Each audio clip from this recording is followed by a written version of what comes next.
प्राध्यापक PM सोनवणे, विषय इतिहास, वर्ग TYB। विद्यार्थी हो, आपण मागच्या पिरियडला औद्योगिक क्रांतीची कारणे बघितली, तर आजच्या पिरियडला आपण औद्योगिक क्रांतीचे परिणाम हा भाग बघणार आहोत। औद्योगिक क्रांतीचे समाज जीवनावर अनेक परिणाम झाले। क्रांतीचे विघातक आणि विधायक दोन्ही प्रकारचे परिणाम युरोप सोबतच जगाला भोगावे लागले। औद्योगिक क्रांतीने सर्वसामान्यांच्या जीवनामध्ये एक प्रकारचे मुख्य समाधान, चैतन्य निर्माण केले। कारण यापूर्वी फक्त धनिक वर्गालाच सुखसोयी मिळत होत्या। औद्योगिक क्रांतीनंतर सर्वसामान्य माणूस सुखावला, त्याला सुखप्राप्ती झाली। मात्र त्याचप्रमाणे औद्योगिक क्रांतीमुळे काही तोटेही झाल्याचे दिसून येतात। औद्योगिक क्रांतीने मानवी जीवनावर कसे परिणाम केलेत याचा आढावा आपण आता घेणार आहोत।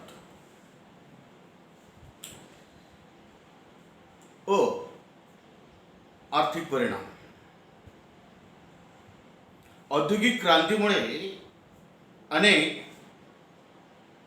कारखाने उभारले गेले। ते स्वयंचलित असल्याचे कमी वेळेत भरपूर उत्पादन निघत असे। यंत्रामुळे उत्पादनासाठी वस्तूला अधिक खर्च करावा लागत असे। मात्र माल उत्कृष्ट प्रकारचा निघत असल्यामुळे जनतेची मागणी वाढत होती। म्हणजेच कारखानदार, उद्योगपती व भांडवलदार यांना भरपूर नफा मिळत असे। मागणी आणि पुरवठा यांचा मेळ कारखान्यामुळे तात्काळ बसवण्यात आला। उत्पादन मूल्य कमी असल्यामुळे वस्तूची किंमतही कमी नसे। औद्योगिक उत्पादन पद्धतीचे दुसरे लक्षण म्हणजे श्रम विभाजन होय। गृहोद्योग व्यवस्थेत कारागीर हा घरीच वस्तूचे उत्पादन करीत असे। त्यांच्यावर कोणाचेही नियंत्रण किंवा देखरेख नव्हती। या त्यांच्या सवडीप्रमाणे ते काम करीत असत। वस्तू उत्पादनाच्या सर्व प्रक्रिया तो एकटाच पार पाडत असे। त्यामुळे सर्व बोजा एकट्या कारागिरावरच होता। औद्योगिक क्रांतीमुळे श्रम विभाजन झाले व सर्वांनाच आर्थिक लाभ झाला। कामगार नियोजित ठरवून दिलेले काम करून मोबदला घेऊ लागला व त्या बदल्यात त्याच्यावर कोणाचीही जबाबदारी आली नाही। नवनवीन यंत्रांचा शोध. औद्योगिक क्रांतीमुळे युरोपात विपुल प्रमाणावर कारखाने स्थापन केले गेले. उद्योगधंद्यांची भरभराट झाली. साहजिकच उत्पादनात लक्षणीय वाढ दिसून आली. नवनवीन यंत्रांमुळे विविध क्षेत्रांमध्ये नवनवे उत्पादन तयार होऊ लागले. राष्ट्रीय उत्पन्न वाढीस लागले. परंतु या नवीन यंत्रांचा फायदा सर्वांनाच झाला नाही, तर त्यातून मुठभर असलेल्या धनिक वर्गाला त्याचा फायदा झाला. भांडवलदार वर्गाचा उदय. युरोपात औद्योगिक क्रांती झाली. त्यामुळे कारखानदारी मोठ्या प्रमाणावर निर्माण झाली. कारखान्यातून येणारे प्रचंड उत्पादन आणि या उत्पादनावर मिळणारा नफा, यातून नफेखोर वर्ग उदय पावला. या नफेखोर वर्गाचे रूपांतर भांडवलदार वर्गात झाले. प्रचंड प्रमाणात निघालेल्या उत्पादनाचा लाभ ज्या वर्गाला झाला, त्यातून भांडवलदार वर्ग हा उदयाला आला. कामगारांचे शोषण होऊ लागले. औद्योगिक क्रांतीमुळे कारागीर वर्ग नष्ट झाला आणि कामगारांचा वर्ग जन्माला आला. यंत्रांच्या गतीने या कामगाराला काम करावे लागत असे. कामगारांचे जीवन यंत्रमय झाले. कामगारांचे आरोग्य धोक्यात आले. एवढे काम करूनही कामाचा मोबदला अल्प प्रमाणात होता. कामगारांचे उत्पादन केलेल्या मालावर कोणतेही हक्क नसत. केलेल्या उत्पादनावरचा सर्व नफा मालकाला होत होता. त्यामुळे कामगार वर्गाचे शोषण केले जाऊ लागले.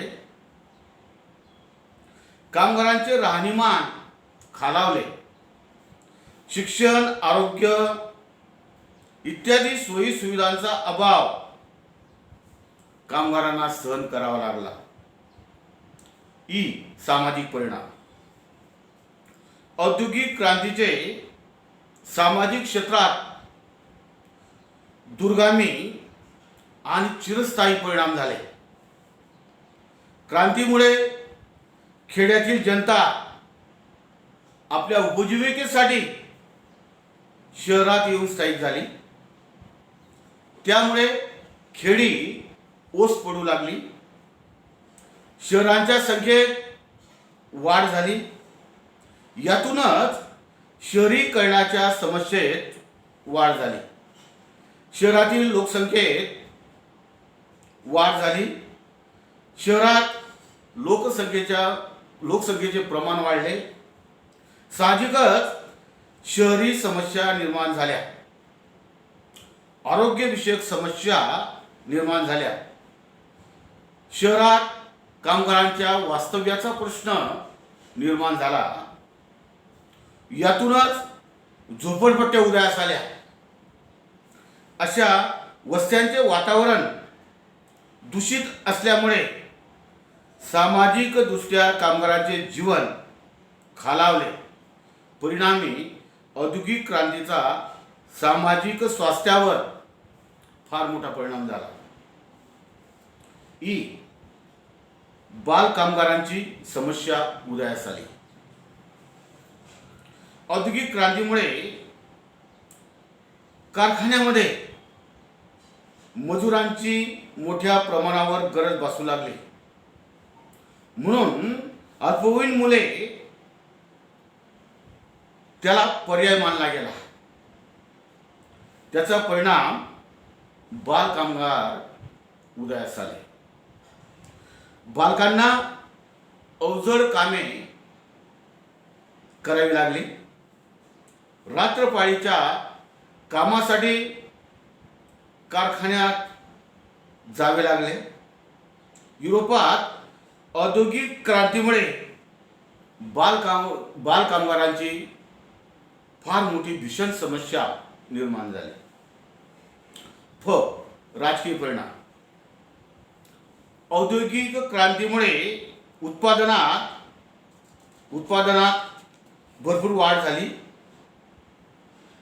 तेव्हा उत्पादित झालेला माल खपवण्यासाठी हमीच्या बाजारपेठांची आवश्यकता भासू लागली. त्यामुळे प्रत्येक युरोपियन देश साम्राज्य विस्तार करण्याची धडपड करू लागला. त्यामुळे युरोपात वसाहतवाद व साम्राज्य स्पर्धा निर्माण झाली. साम्राज्यवादाच्या स्पर्धेतून लष्करवाढ, शस्त्रास्त्रवाढ करण्यात आली. परिणामी 1914 मध्ये पहिले महायुद्ध झाले. औद्योगिक क्रांतीमुळे पूर्वीच्या समाजातील सरदार व सरंजामदार या वर्गाच्या हातातील सूत्रे ही उद्योगपतींच्या हाती गेले. त्यामुळे उद्योगपतींचा राजकीय जीवनावर प्रभाव निर्माण झाला.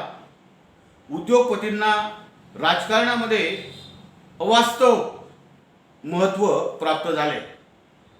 उद्योगपतींना कामगार वर्गाला संघटित होऊ द्यायचे नव्हते. त्यांना उत्पादनावरचा कर नष्ट करावायचा होता. कालांतराने कामगार संघटित झाले. परिणामी कामगारांचे महत्त्व राजकारणात वाढीस लागले. म्हणून भांडवलदार उद्योगपतींना कामगारांच्या कल्याणाकडे लक्ष द्यावे लागले. औद्योगिक क्रांतीमुळे राष्ट्रांमध्ये राजकीय, आर्थिक व लष्करी स्पर्धा निर्माण झाली. या क्रांतीने राष्ट्रवादी भावना जोपासण्याचे महत्त्वाचे कार्य केले. वैचारिक परिणाम. औद्योगिक क्रांतीमुळे भांडवलदारांचा वर्ग अस्तित्वात आला होता. औद्योगिक भांडवलदार व कामगार यांच्यात संघर्ष निर्माण झाला. भांडवलदार कामगारांना संघटित होऊ देत नव्हते. कामगारांवर अनिर्बंध लादण्याचा प्रयत्न करत होते. त्यामुळे कामगारांची अधिकाधिक पिळवणूक होत होती. म्हणून कामगारांचे जीवन सुधारण्याची इसवी सन 1802 मध्ये विधिनियम करण्यास सुरुवात झाली. बाल कामगारांना कायद्याचे संरक्षण मिळाले. दिवसेंदिवस भांडवलदार आणि कामगार यांच्यातील संघर्ष वाढला होता. अशा वेळी या दोन्ही पक्षांनी समाजाची सहानुभूती मिळवण्याचा प्रयत्न केला. त्यातून समाजवाद आणि साम्यवाद अशा स्वरूपाचे तत्वज्ञान उदयास आले. कामगारांच्या अनेक संघटना उदयास आल्या. संप, बहिष्कार या मार्गांनी भांडवलदारांबरोबर दबाव आणला.